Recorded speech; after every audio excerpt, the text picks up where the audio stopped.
What up, perps? Welcome back to the bunker. I'm Kid Copius, representing the Purple State Party. This has been a great week, man. I'm telling you right now. I mean, first of all, we get our first, tiny little victory. I mean, I did rail against Prop 13 and it went down in a ball of flames. That's good. I'm glad California saw through that BS. Hey, Newsom, you got the money. Spend the money on the schools. Schools are falling apart. You got $21 billion. Spend it.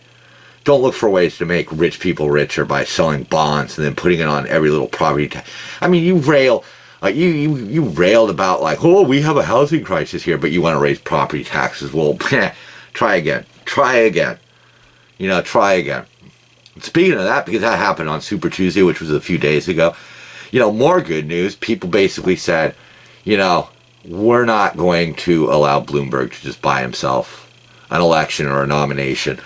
And they rejected him. That was good. Good on you. That's a good one. I mean, Democrats get things right every now and then. Hey, fair's fair. But then they just go and really just shit the bed. I mean, they call themselves progressive. And the only color that made it through is, the red politics of Bernie Sanders. And another dinosaur, Joe Biden. I mean, where's the interest? You had youth. You had a gay mayor. You had women. You had all the colors of the rainbow in there. And you decided to go with old white dude. One old white dude who's basically a socialist and blames rich people for everything. And then Joe Biden, guy's proven that his brain is in the 50s. So how do you call yourselves progressives? I just don't get it. I really don't understand what you guys are trying to do. I mean, at least if you had given us some sort of option that looked like you were putting up a fight, that would be progress. Progressive. But now, old white dudes with old white dude ideas. I mean, one of their most important things is the frickin' environment, which, first of all, they were part of screwing up to begin with. I mean, because they were right there. I'm sure they made their money with companies that, made money off of polluting the environment or ruining the environment or produce things that ruin the environment. Now they want to clean it all up. Well, we've done our part. You want to bankrupt us with this Green Deal? You want to get us all into electric vehicles? You're a lunatic. We have perfectly good vehicles already. We've cleaned them up as much as we can. We worry about fossil fuels, but we have a solution. It's called ethanol. It's made from corn. And American farmers are pretty good at growing corn. So that would help America. But no. You want cars that run on batteries. Where do those batteries come from? Those batteries come from certain countries where they can be mined. They don't appear everywhere. They're not just common everyday minerals that you could find in your own backyard. You have to go to specific places. And those specific places use forced child labor. They use slave labor. And because they don't have environmental laws, they burn a shit ton of coal to make the electricity to light the mines and to power the elevators and the other equipment used in collecting these batteries. And when it's all said and done, there's so much pollution being created that these batteries will never offset the damage that they do in producing them. And what are you going to do when you recycle them? They're toxic. These are the ideas that are coming out of a so-called progressive party. They want to do things that sound sexy, things that are easy to sell. Hey, zero carbon emissions. Isn't that wonderful? Well, because you already used them up over there. You polluted the planet out of China or out of Africa. Then you said, hey, Americans, you could feel good. You could feel good when you have to spend thousands of dollars to replace that battery because you did something for the environment. Oh, man. Oh, boy. You should pat yourself on the back. Those are the ideas coming out of the Progressive Party. Medicare for everyone. They make it out like that is the number one problem that faces the country, that faces the youth. Because let's face it, like, for some of us, the point's mute. We have a very finite future. But some people, they still have a lifetime to go. And we're trying to sell them on this BS. We're trying to make them think that having health insurance is going to solve everything, when it's not.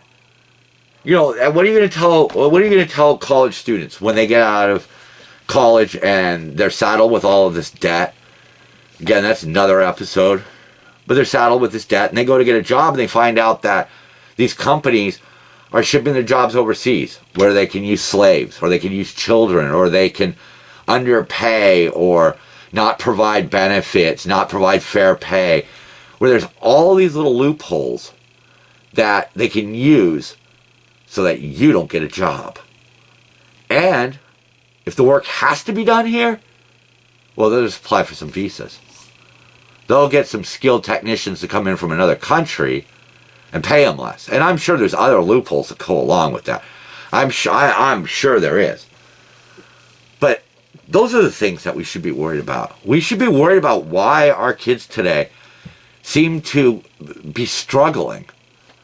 Why we have high rates of depression. Why we have school shootings. Why we have, you know, the problems. I mean, they're there. I don't have to list them all. Why aren't we focusing on that? Why are the politicians talking about one little hot button issue? Huh? Why? Makes no sense to me. I don't understand. I don't understand who's buying this. You know, Trump came into office and a lot of people were pissed off. But he went about the business of the government, trying to cut us some better deals, trying to get jobs back to the United States, trying to put limits on the flow of work visas and things like that that are taking jobs away from people. You know, there's only going to be so many Amazon warehouses out there to employ people. You know, and if you go to college, you know, I know people right now, young people that I know through my work, they're graduating college and they're looking at jobs that pay $16 an hour. That's what I see. In my field, I trained several college graduates. Their college education was seemingly worthless because the job that I do is something that you learn on the job. You can go to school to some degree, but for the most part, you learn on the job. You know, I make more than college graduates. Now, that's not bragging. It's just a fact, and to me, there's something wrong with that. Why are they not talking about the future? Why are they worrying about stupid things like open borders? Why are we worrying about? We had a recent incident where we worried about hurting China's feelings over Hong Kong. Is that really what's important? Is all the PC behavior that's going on, is that really what's important? Nobody getting their feelings hurt, is that what's important? That's what people focus on. They listen to the media, and the media tells them what's important, I guess. And then they go out and they buy a guy like Bernie Sanders bullshit. He's not offering anything. He wants to give you free shit. But if you're on the other end of that, he just wants your money so he can give a bunch of other people free shit so he can get elected.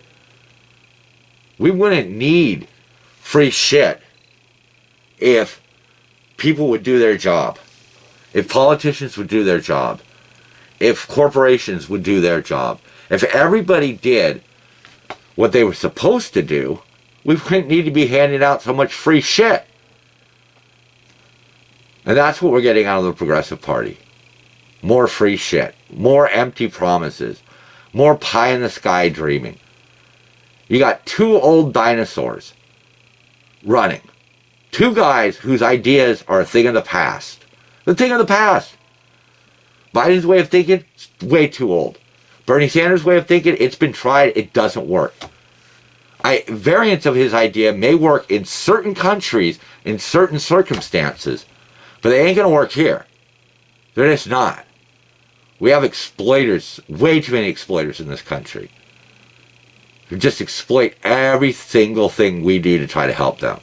And we need to face those realities. We just need to. We have to face those realities. But no, those are the two guys you guys are trotting up. That's amazing.